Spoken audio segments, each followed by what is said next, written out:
Not for video. Welcome back to my new video. My videos are fact-based, made for curious minds and knowledge lovers. If you spot any mistakes, please comment. It helps me improve and keeps the facts accurate. Some may love cinematic visuals, but my focus is purely educational and informative. We've all been there. You glance at the clock, and there it is, 11:11. On your phone, the car dashboard, maybe even on a random receipt. And in that moment, you feel it, that little nudge from the universe, that whisper that says, quick, make a wish. So we close our eyes and send a fragile hope out into the cosmos. We wish for the new job, the perfect partner, the financial breakthrough, and then, what happens? The clock ticks over to 11:12, we open our eyes, and life feels exactly the same. The magic, if it was ever there, just seems to vanish into thin air. If that feeling of anticlimax sounds familiar, you're not alone. And it happens because treating 11:11 like you're blowing out a birthday candle is one of the biggest spiritual misunderstandings out there. It's a waste of its real, incredible power. That number sequence isn't just a signal to hope for a better life. In many spiritual and numerological beliefs, it's an instruction to actively start creating it. What if I told you that the habit of wishing is actually keeping you stuck in a cycle of wanting, when the whole point of that moment is to help you step into a state of having? The popular idea of 11:11 is just the tip of the iceberg. What's underneath is a powerful mechanism for personal change, a moment where the veil between your thoughts and your reality is believed to be at its thinnest. So today, we're going to stop wishing and start co-creating. I'm going to show you how to reframe 11:11 from a moment of flimsy hope into your most powerful moment of intentional creation. The problem with passive wishing. Let's be real for a second about the act of wishing. When you wish for something, you're basically admitting you don't have it. I wish I had more money. I wish I could find love. The language itself implies that the power is somewhere outside of you. It's like buying a lottery ticket for your dreams. You're just crossing your fingers, hoping some external force will magically pick your number. You send your wish into the void and hope. But hope isn't a strategy.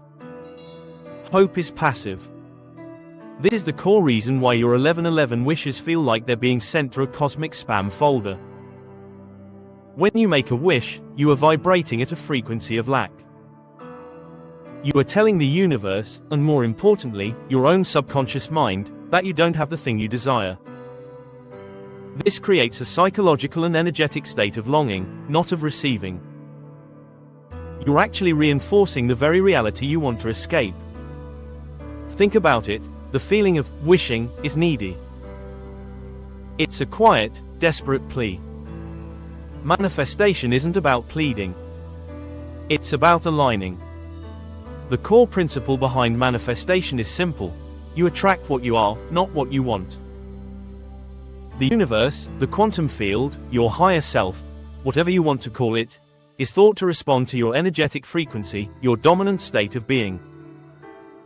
Wishing vibrates at the frequency of absence. True manifestation vibrates at the frequency of presence, of feeling as if the wish has already been fulfilled. So, every time you see 11:11 and say, I wish, you're sending a mixed signal. You're presenting the universe with a problem, your lack, instead of a solution, your clear intention. You're outsourcing your creative power to luck. But what if 11:11 isn't about luck at all? What if it's a scheduled appointment? A recurring daily alert to remind you of your own power. It's time to cancel your subscription to passive wishing and step into the role of the architect of your life. The numbers aren't a signal to beg, they're a signal to build. The real secret of 11:11, the gateway to understand the power you've been missing, we need to look past pop culture superstition and into the symbolic language of numbers, known as numerology. While the specific trend of wishing on 11:11 is a relatively modern habit, its spiritual significance is built on ancient principles. First, let's break down the code. In numerology, the number 1 is the number of creation. It represents new beginnings, independence, and the self. It's the spark, the initial idea, the seed from which everything else grows. It's the number of pure potential. Now, let's amplify that. When you repeat a number in numerology, you magnify its energy. But 11 isn't just two ones, it's a master number. Master numbers are believed to carry a much higher spiritual vibration. The number 11 is often called the illuminator, or the inspirer. It represents heightened intuition, spiritual insight, and a direct line to your subconscious. It's the number of spiritual awakening. So, when you see 1111, you're not just seeing four ones. You're seeing two powerful master number 11s standing side by side. Many spiritual teachers see this as two pillars forming an energetic gateway or a portal. This isn't some literal vortex in the sky, but a powerful metaphor for a moment where the veil between our physical world and the spiritual, energetic world is incredibly thin. This gateway interpretation really gained steam in the 1980s and 90s with New Age thinkers like Solara Antara Amara, who described 1111 as a pre-coded wake-up call for humanity. From a psychological angle, this makes sense too. Psychiatrist Carl Jung called this kind of thing synchronicity, meaningful coincidences that don't have an obvious cause and effect relationship. Once you start assigning meaning to 1111, your brain's pattern recognition system starts seeing it everywhere. That's called confirmation bias. But in Jungian thought, these synchronicities are seen as important nudges from your unconscious mind, telling you to pay attention to your inner world. So, whether you see it as a spiritual gateway or a psychological prompt, the message is the same: 1111 is a moment to pay attention. It's a cosmic appointment with yourself. It's a signal that your thoughts have extra power. Wasting that moment on a passive wish is like being handed the keys to a Lamborghini and just wishing it would drive. It's time to get in, turn the key, and take control. The gateway activation ritual, do this instead. So, what do you do instead of wishing? You perform an activation. You use this moment to intentionally and powerfully align your energy with the reality you want. I call it the gateway activation ritual, and it's a simple, four-step process that turns 1111 from a moment of passive hope into a moment of active power. The next time you see those numbers, don't just smile. Stop and do this. The pause ground your energy. First things first, just stop. Don't rush out a frantic wish while you're still scrolling or driving. Just stop. Take one single, deep, conscious breath. Inhale for 4 counts, hold for 4, exhale for 4.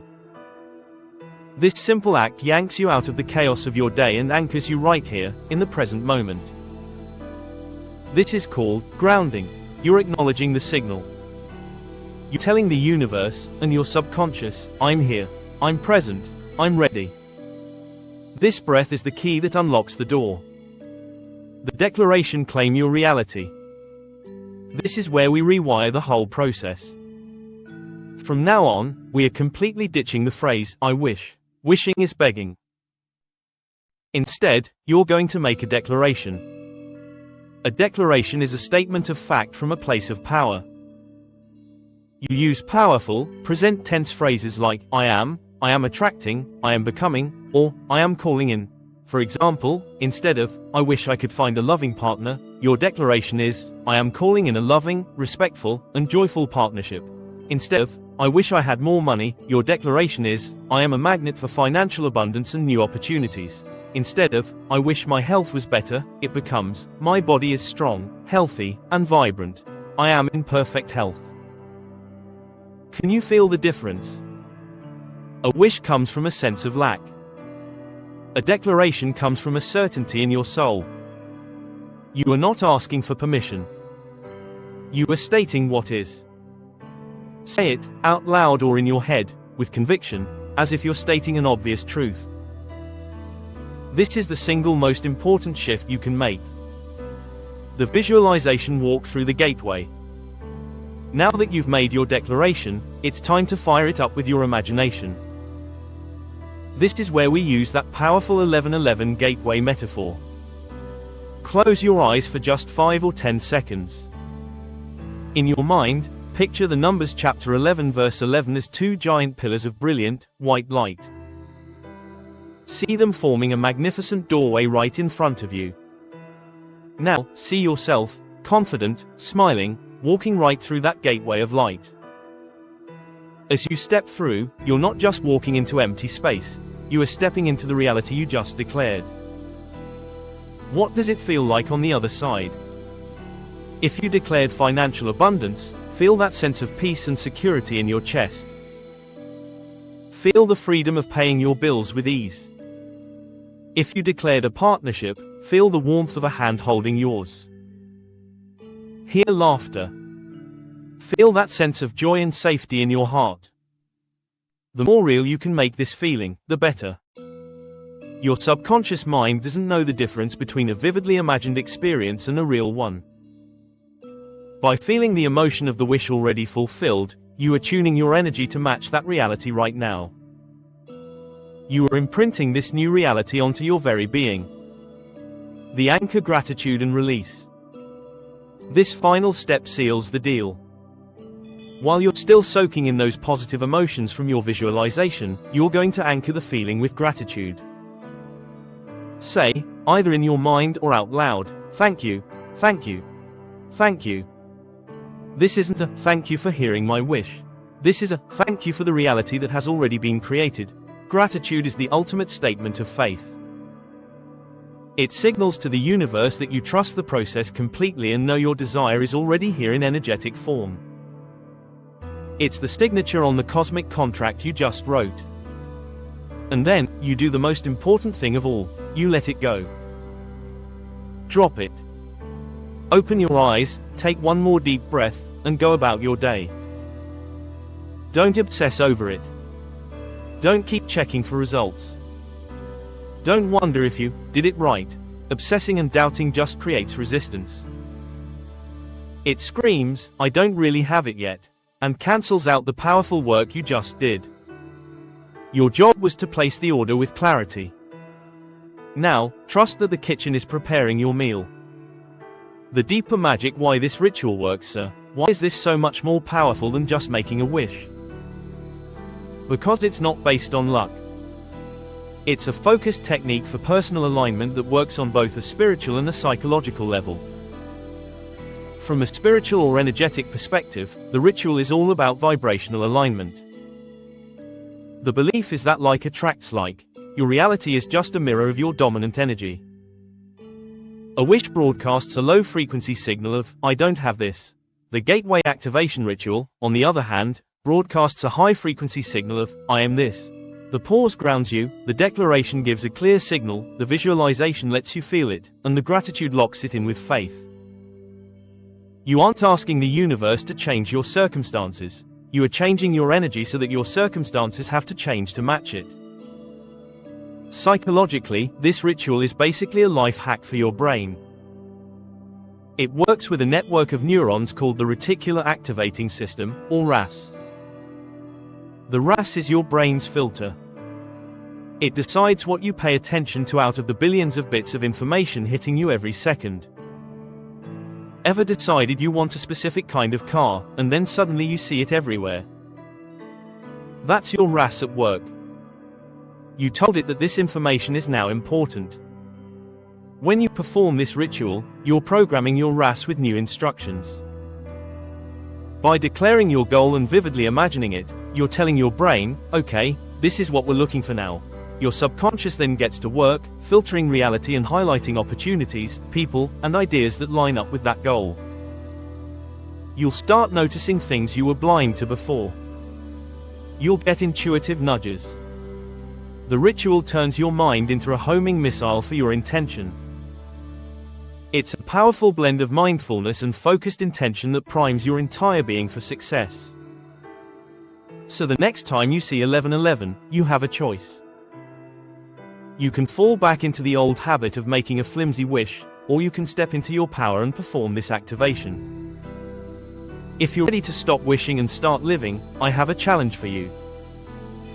As your first act of declaration, go to the comments below and claim what you're calling in the next time you see 1111.